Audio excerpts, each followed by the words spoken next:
Este procedimento é uma desnervação renal. A desnervação renal é um procedimento minimamente invasivo em que nós, através de um catéter, em que podemos administrar radiofrequência, o introduzimos no interior das artérias renais através de um acesso, esse acesso é a artéria femoral, e sabemos que na artéria renal, ao redor da artéria renal, passam fibras do sistema nervoso simpático.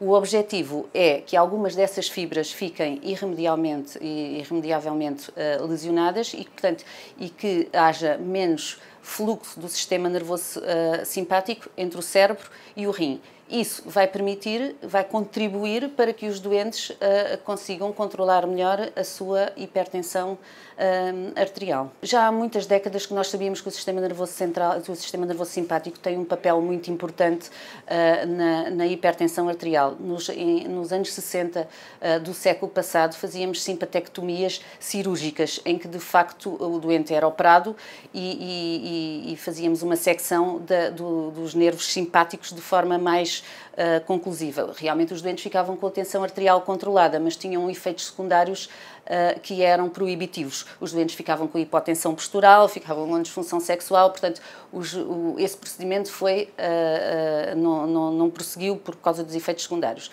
Atualmente, o que nós sabemos é que ou atuar só em algumas fibras do sistema nervoso central, e então essas fibras passam então ao redor da artéria renal, no tecido adiposo que passa à volta da artéria renal, e ao administrarmos então radiofrequência, algumas dessas fibras deixam de funcionar e então não cortamos em definitivo o fluxo do sistema nervoso simpático para o rim, mas fazemos então uma modulação. Este procedimento é um procedimento muito eficaz, muito seguro para o doente, porque é feito através da artéria femoral. Os estudos mostraram que a probabilidade de ficarmos com insuficiência renal em agravamento ou termos uma complicação na fase aguda do procedimento é de facto muito pequena e mostraram também que a tensão arterial ficava mais controlada. Isto aconteceu na primeira década do nosso século. Os primeiros estudos, que eram com o catéter Simplicity, o HTNT1 e o HNT2, comparou doentes que eram desnervados com doentes em que não faziam desnervação, mas que mantinham a terapêutica médica e, de facto, os que faziam o procedimento ficavam com a tensão muito mais controlada. Isso era visto quer na tensão arterial do consultório, quer na tensão arterial medida por mapa. Portanto, houve um grande entusiasmo na comunidade internacional e estes procedimentos houve um boom no mundo.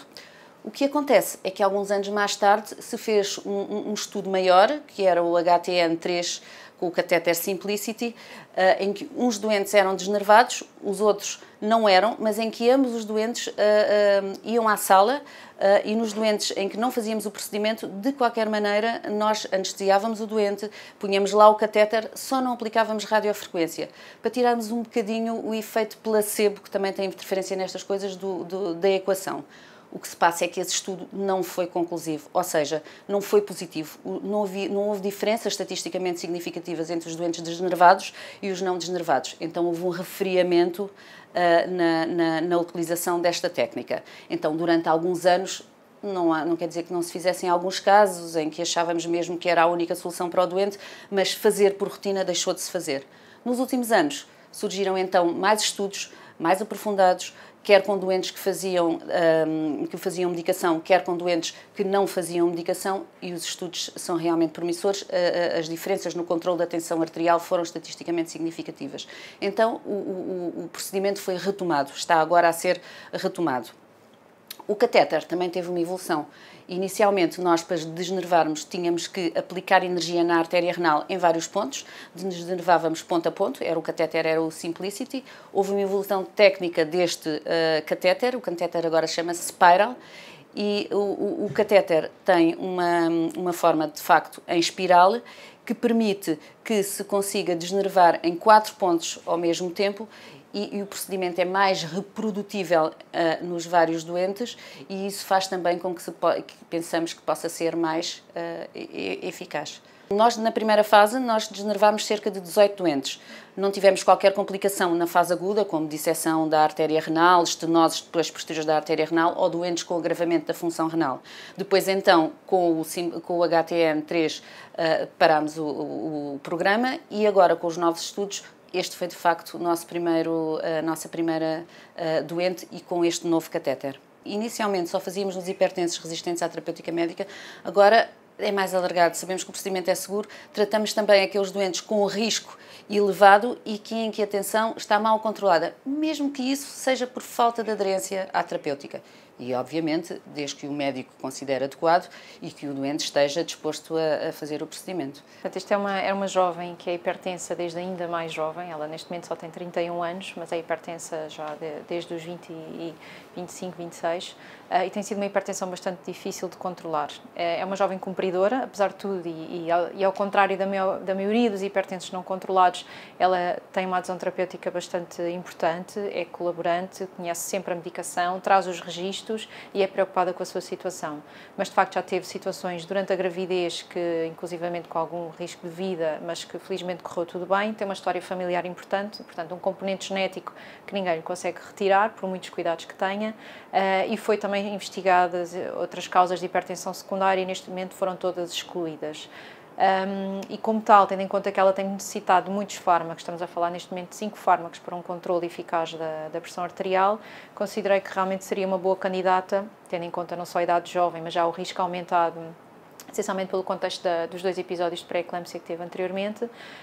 Em termos de risco futuro, o amenizar, ou se realmente houver uma eficácia também comprovada no caso dela, que é bem provável, vamos conseguir talvez, ou pelo menos aliviar algum dos medicamentos que ela está a necessitar para isso. Como a doutora Cristina disse, isto é eficaz, mas não é uma panaceia, e, portanto, não será, quer dizer, era o ideal ela não necessitar mesmo de mais nenhum medicamento para isto para o futuro, mas na verdade o mais provável é que necessite, mas numa dose menor, e com isto vamos reduzir o risco de eventos a médio e a longo prazo. Essencialmente, como também já foi referido pela doutora Cristina, estamos a falar de indivíduos com hipertensão resistente e, portanto, que fazem 3 ou mais fármacos nas doses máximas toleradas e que mesmo assim não estão controlados, ou eventualmente aqueles indivíduos que até mesmo sob 4 fármacos até têm uma pressão arterial controlada, mas dado toda a envolvência há um risco cardiovascular já de si aumentado. E, portanto, se nós conseguirmos reduzir a terapêutica, porque toda a medicação tem alguns efeitos adversos, para além de que vamos também aumentar a probabilidade de a médio ou longo prazo também irem reduzindo esta adesão terapêutica, que pode ser fácil nos primeiros anos, mas também sabemos que ao fim do ano há cerca de 40% das pessoas que deixam de cumprir a medicação, e daí termos um mau controle da pressão arterial, mas estamos a falar de uma coisa que acontece em todo o mundo. E, portanto, se nós conseguirmos com isto pegar nestes doentes e fazer um outro procedimento, aliás, se não temos mais medicamentos a adicionar, aqui a ideia é fazer um add-on, portanto, acrescentar um dos mecanismos ou inibir um dos mecanismos, que é do sistema nervoso simpático, e por cima destes indivíduos conseguir, já com um estilo de vida saudável, obviamente promovendo a cessação tabágica, a redução do consumo de sal, o exercício físico e uma boa adesão terapêutica, em princípio os indivíduos que com isto tudo, apesar de tudo, têm ainda uma hipertensão arterial não controlada, serão os indivíduos ideais para conseguirmos resgatar aqui para esta técnica.